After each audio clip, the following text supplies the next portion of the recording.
Right now, we take you live to Columbia as Governor Nikki Haley gives us an update on flooding and recovery around the state. Let's listen in. The additional counties that have been added to the major declaration are Bamberg, Colleton, and Greenwood.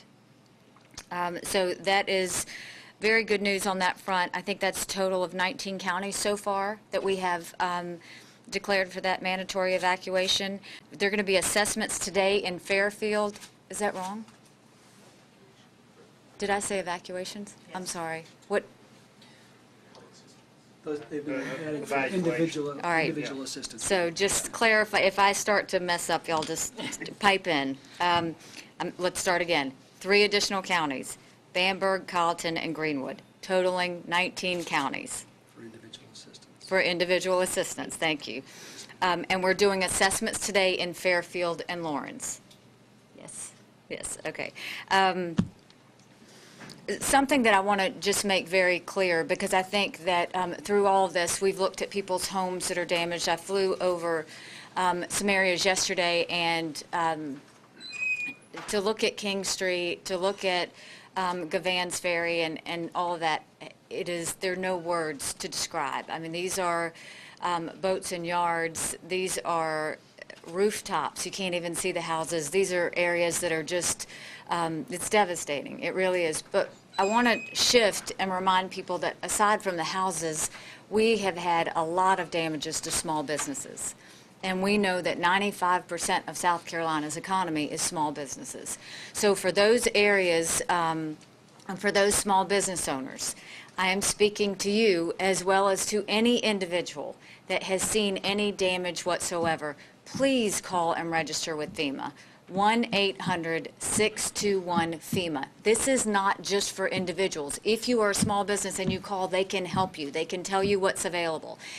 Farmers as well. Anybody that has had any damage, please call 1-800-621-FEMA. We want to register as many people who have been affected by this event as possible as we go forward. And now I'm going to turn it back over to give another update. Mike Moore from FEMA. Thank you, Governor. Good morning. My name is Mike Moore. I'm the Federal Coordinating Officer for the floods that took place here in South Carolina with the Federal Emergency Management Agency. As the Governor just mentioned, we do encourage everyone who suffered any sort of damage resulting from the floods to call 1-800-621-3362 or 1-800-621-FEMA, or you can also register by going online to disasterassistance.gov. So far as a result of that effort and registrations, we have over 25,000 registered applicants in the state of South Carolina. We've inspected 2,373 homes so far, and we have $4.3 million that have been approved for distribution to individuals throughout the state. We have damage assessment teams for both individual assistance and public assistance moving through the counties that have been affected.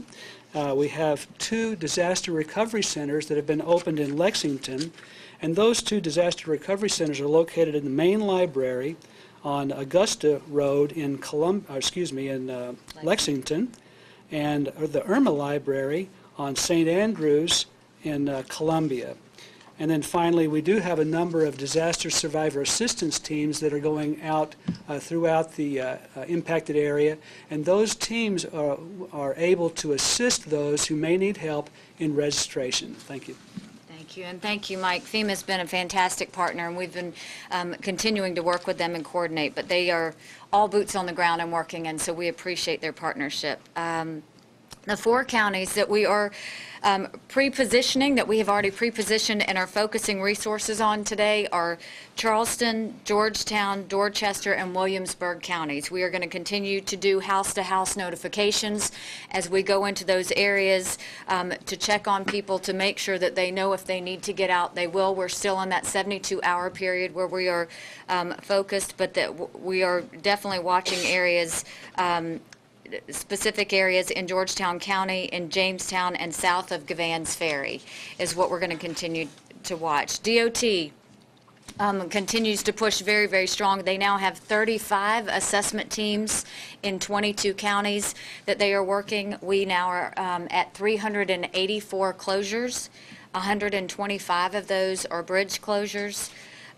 We are also working with Midlands Transit, and that's to get the transit route 47 reestablished. That's down in the lower Richland County area. We're trying to get that up and running.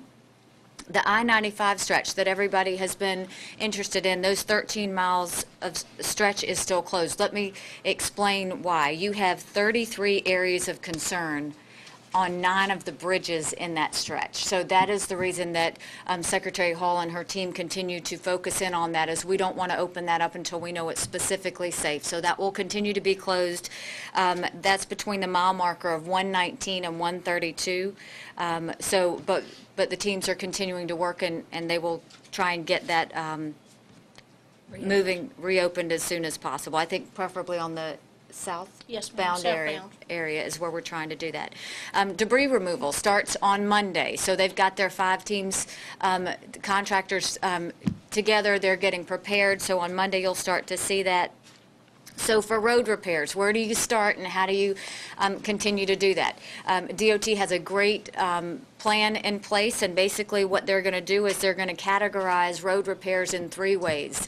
One is going to be immediate need. The second will be those that are 2 to 4 weeks that are going to require repair, and then it's going to be long-term. So that's how you're going to hear them talk about it. That's how we're going to continue to do that. They will have notifications. The DOT website is fantastic, so if you want to know more information as they have it, they continue to update that website so that we can do that. They have road and bridge contractors mobilizing in the next day or 2, and they will be all working 7 days a week to get us up and going as we need to. We are holding, this is a good saving grace today, we are holding at 17 fatalities so far in South Carolina due to the storm. Our DPS has taken 6,235 calls for service so far. DNR and SLED, we are rechecking areas that we've already checked on before, just to make sure there's no one else that needs to get out, no one else that has changed their mind, just to make sure that the areas are safe. And so you are also going to see, and this is where we're going to ask for everyone's help, there's going to be public service announcements that are going out by DNR. We don't need sightseers on these flood areas, and so DNR, if they see you on the water, they're going to ask you to leave. We are still in rescue mode. We don't need people out there on their boats. This is not a time to hang out and have fun, not to mention that it's contaminated water. So there will be patrol out there telling you to get off the water if you are on there now. So you'll start to see them patrolling a little bit more on that. They have, DNR has already done 810 water rescues, which is phenomenal. And some they did in Georgetown County yesterday.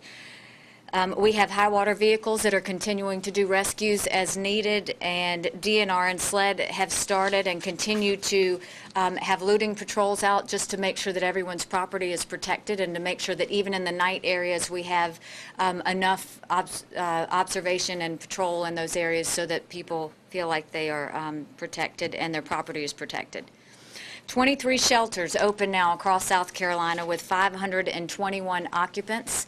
There will be 11 shelters that are being placed if they're not already up and running, and those will be added in Dorchester, Williamsburg, Georgetown, Horry, and Berkeley counties. Berkeley is going to open theirs up at 5 o'clock today.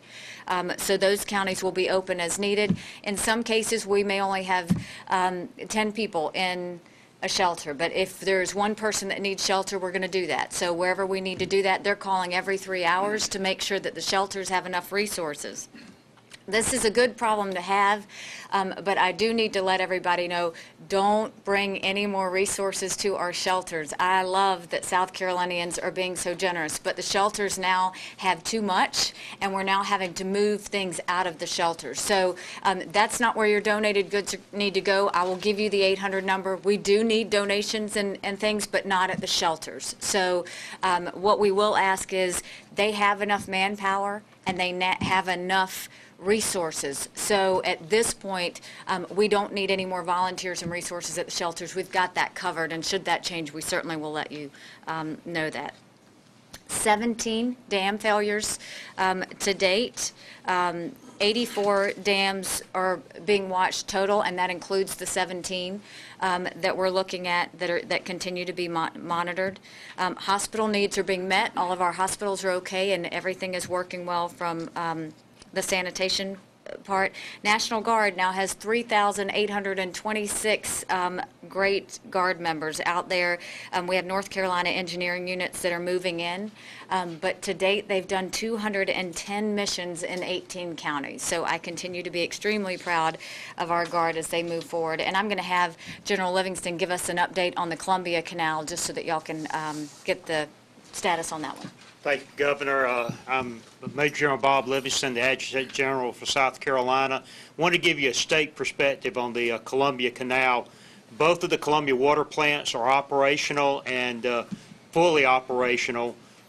They are making provisions to operate the canal plant while we make the final repairs at the canal. The canal repairs are going well, and we expect significant progress in the next 48 hours. So. Columbia's doing a great job with this. It's great cooperation with everyone, and we're really very optimistic about the canal situation. Thank you, Governor. Thank you. And I just want to thank General Livingston. He's been a great partner through Columbia Canal and everything else in terms of logistics and how we've moved forward. And so I'm just extremely thankful for him and all the Guardsmen. The Guard is starting to work with cities and counties. This is very important. The Guard's starting to work with cities and counties for rapid repairs on roads that aren't state roads. So any of the counties, they're already making contact with the cities and counties now to see who needs help and where. But that's a great resource and another way that they're starting to help by making sure that they get out there and start getting those local area roads repaired as fast as we can as well. Some good news that should warm the hearts of every South Carolinian is Harvest Hope has provided 381,867 meals to people.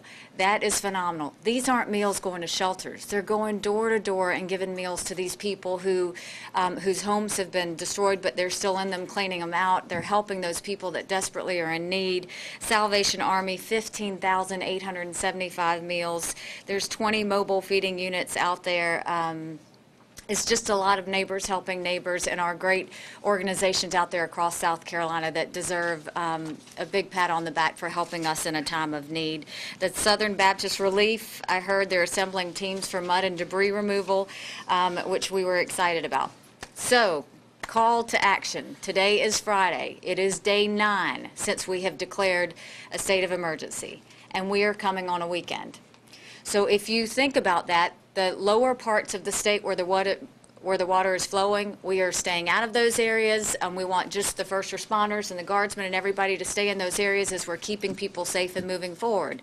But in the Midlands, in those areas, this is a call to action that if you want to help, don't go to a shelter. If you want to help, go to those neighborhoods that you know have seen trouble, that has seen damage in their areas, and you can help with cleanup. We're going to start debris pickup on Monday. There will be a more organized effort going forward, but when you go to these areas, go and help your neighbors. When you do that, remember, debris removal, if you have insurance, your insurance company will deal with the debris removal for you. If you don't have insurance, that debris needs to be separated out in 6 different categories. It's very important. And don't put it in the road, put it on the side of the road so that we keep the roadways clear. But if you want to go help neighborhoods separate out the debris removal, wear working gloves, wear boots, be safe as you do that. But your neighbors will appreciate the help in separating that out. Go to the DOT website if you want to know exactly what those 6 categories are. They're not going to sort this for you. They're not going to just pick up a big mess. It's got to be separated in those 6 categories. So please do that. But if people want to help, you know, it's the one thing is I think we need the help, but we don't need it in the shelters. We need it in the neighborhoods. We need it in the areas that have been damaged to help clean and pick up. So that is the call to action that I will tell you.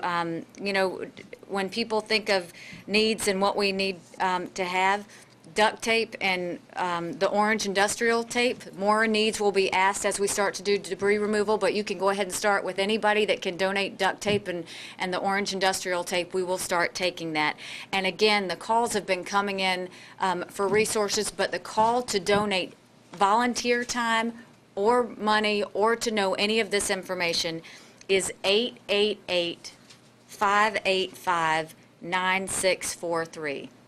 Again, to volunteer or donate resources, please call 888-585-9643. That will allow you to know which areas need help, which resources need help, and your energy will better go to those that need it. But, we do realize that neighbors want to help neighbors, and that's the heart of South Carolina, and that's the part I love. But I think now let's go into debris mode and debris cleanup as we go forward.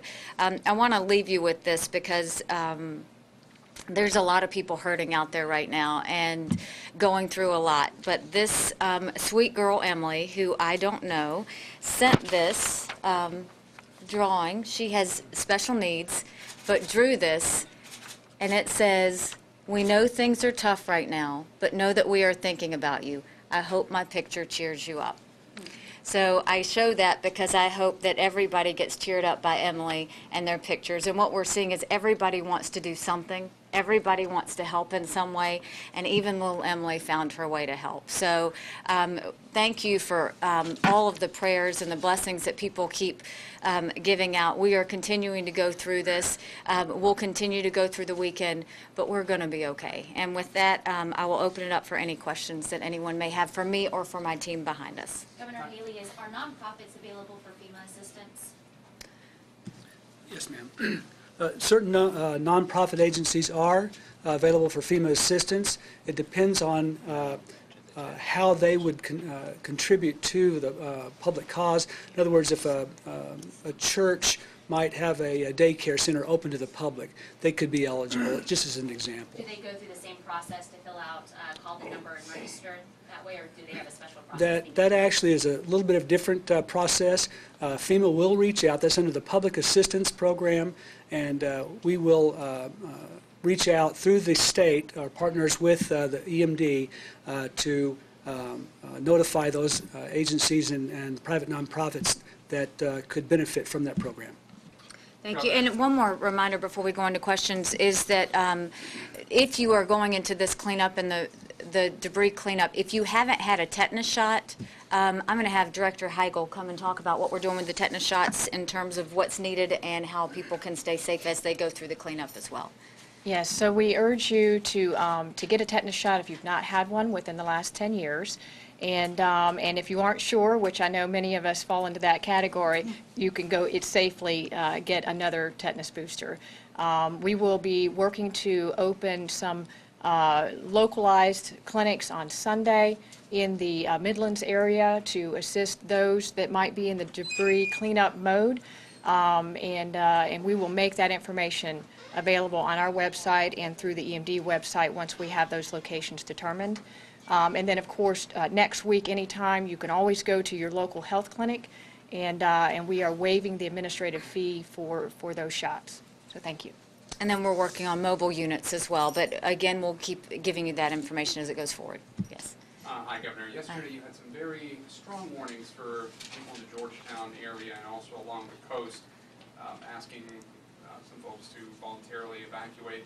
We spoke to a couple of emergency management officials over there that perhaps don't share such a dire assessment. How real is the threat to Georgetown? You know, what we said was, if they come knock on your door, please leave. That's what what we said yesterday is what we're going to say today. They are going door to door. There are areas of Georgetown County, there's areas of those other 3 areas that we mentioned as well down in that area where the water is coming. If they come to your door, it is time for you to leave. We don't need you to think about it. We need you to be prepared. We need you to go, and we don't want to have to come back and check on you after that. So, it is what it is. And again, these areas, sometimes in the coastal areas, they get very comfortable because they're used to going through a lot. But what we want to tell you is if we show up, we're showing up for a reason. But is the threat widespread, or is it more geared towards the rural areas?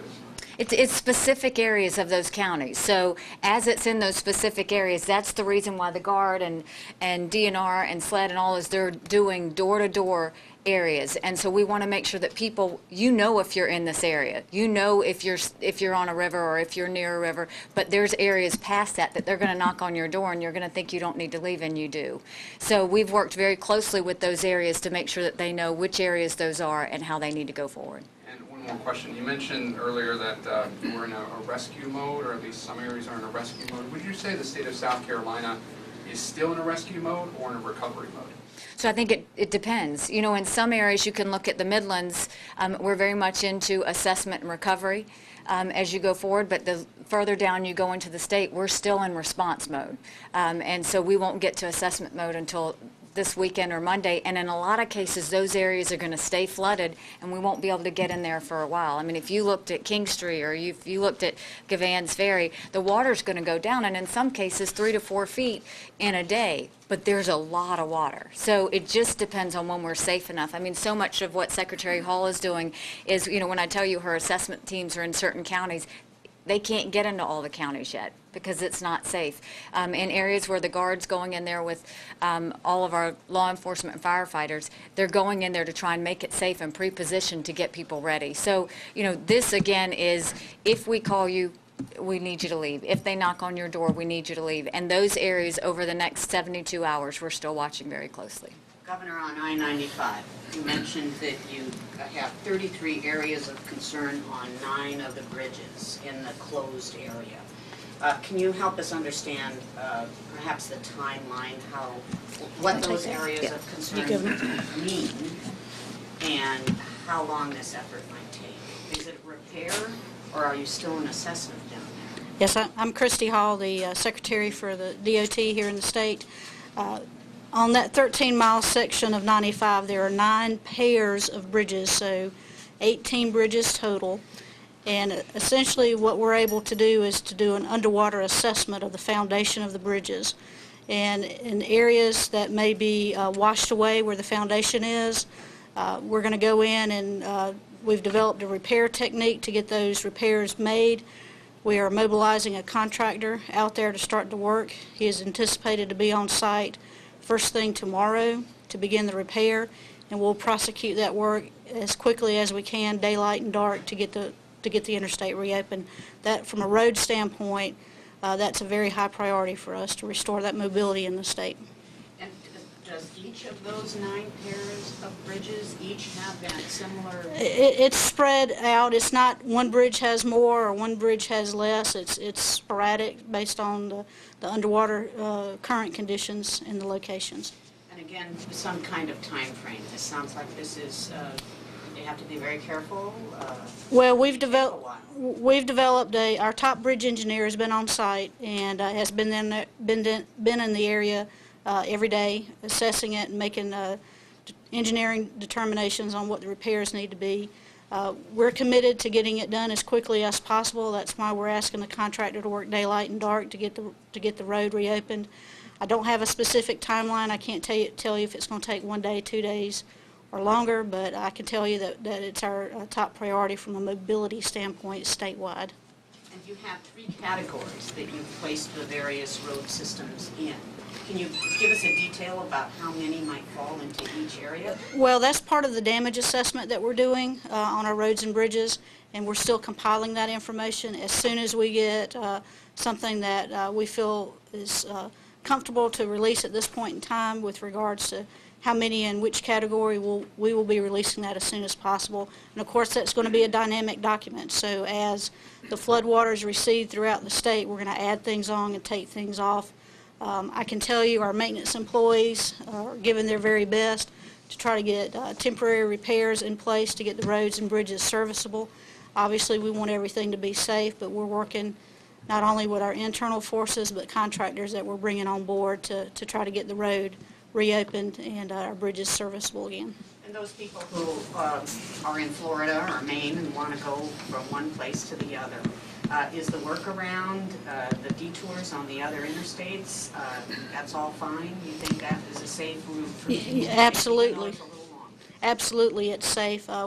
We are not going to have a road open that's not safe, or bridge. So the detour that we've put in place is working very well. That's part of the reason that we wanted to get the interstate system around the Columbia area open as quickly as possible, so we can effectively reroute that traffic around 95. And we've had a lot of hits on our web page. We've had 2.5 million people visit our web page to look at road closures and detours and routing.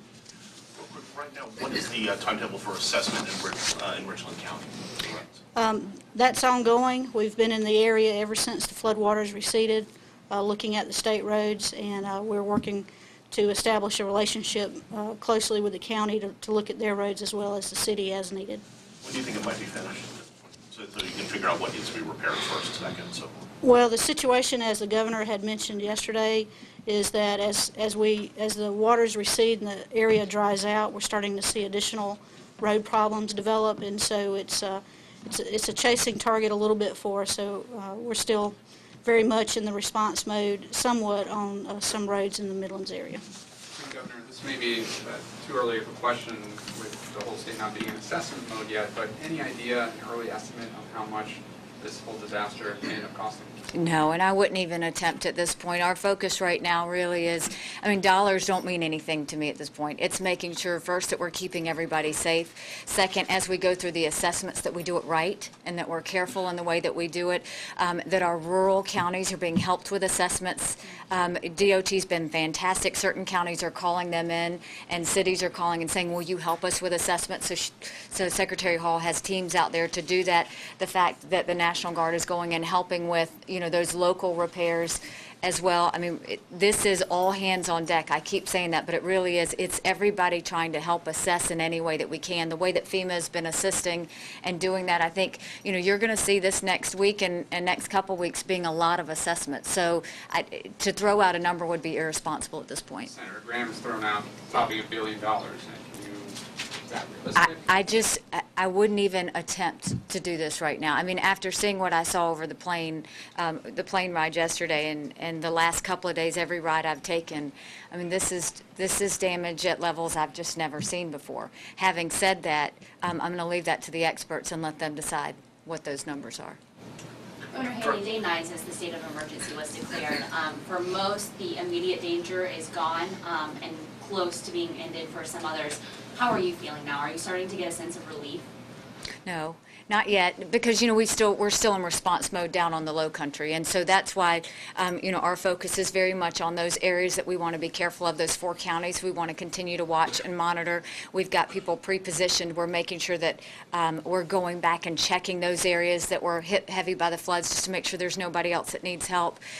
So it's very much in rescue mode, very much in response mode to make sure we're taking care of that. From the upper part of the state down to the Midlands, I think we're getting to where everybody's kind of starting to see what's underneath the water, and that's the part that I think people haven't realized is, when you go down across the lower part of the state, there's a lot of water. Underneath that water is the South Carolina we remember. Underneath that water is that state that's so beautiful, that is damaged, but we have to fix. And so that's the part we just don't know yet. But we'll get there. We'll take it a day at a time and we'll get there. Director Heichel, can you give us an update on the assessments that you're going through on the dams? I know you're checking them at the moment. How far along are you? And what are you doing if you do find that there are dams that are sort of in imminent danger? Okay, so update on the dams. As the governor mentioned before, we have 17 that have breached. And we have a total of 84, including those 17 that we are monitoring. So what does that mean? What that means is that there have been reports of damage. Either those are our reports from our field engineers or self-reports from the owners. And so we have deployed teams that are currently out in the field. Those are DHEC personnel and those are Army Corps personnel.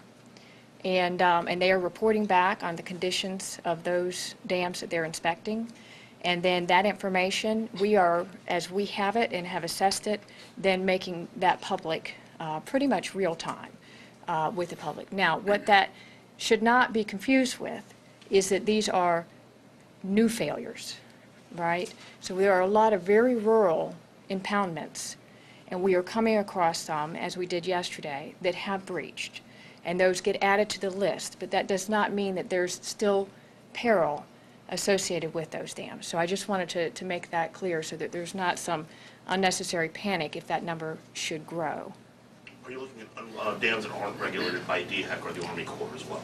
We are looking at all dams that are reported to us, and many of them are unregulated, where we're asked to do so. The regulated population, as you know, as I mentioned the other day, is very significant, and so the way we are going about the process is we categorize dams C1, C2, C3 based on the hazard level, and all of this is available on our website as well. And so we have prioritized in those areas of heaviest impact here in the Midlands in particular, the C1 and the C2 dam inspections. And so that's kind of the process that we're following. Thank you. Any other questions? Are you worried at all about the reports for rain on Saturday? So we could get up to an inch of rain. The areas of concern are those that are already flooded because it'll add to it. But I think, you know, when we were meeting today from, and I may have Kim step up and talk about that, the only areas that are going to feel that, I think, are the areas that are already flooded. We think everything else should be okay. But Kim, do you want to add some to that? The indicators are, Kim Stenson, Director, State Emergency Management Division. The indicators are it will not impact heavily on what's already fallen, so they're not expecting any big difference in terms of what's already predicted. Unfortunately, when you think about an inch compared to the feet of water we've had, I think we've been very blessed to have a clear week of no rain. Okay, any other questions? All right, thank you all very much. Stay safe. We'll see you next time. Governor Nikki Haley wrapping up the press conference there live in Columbia.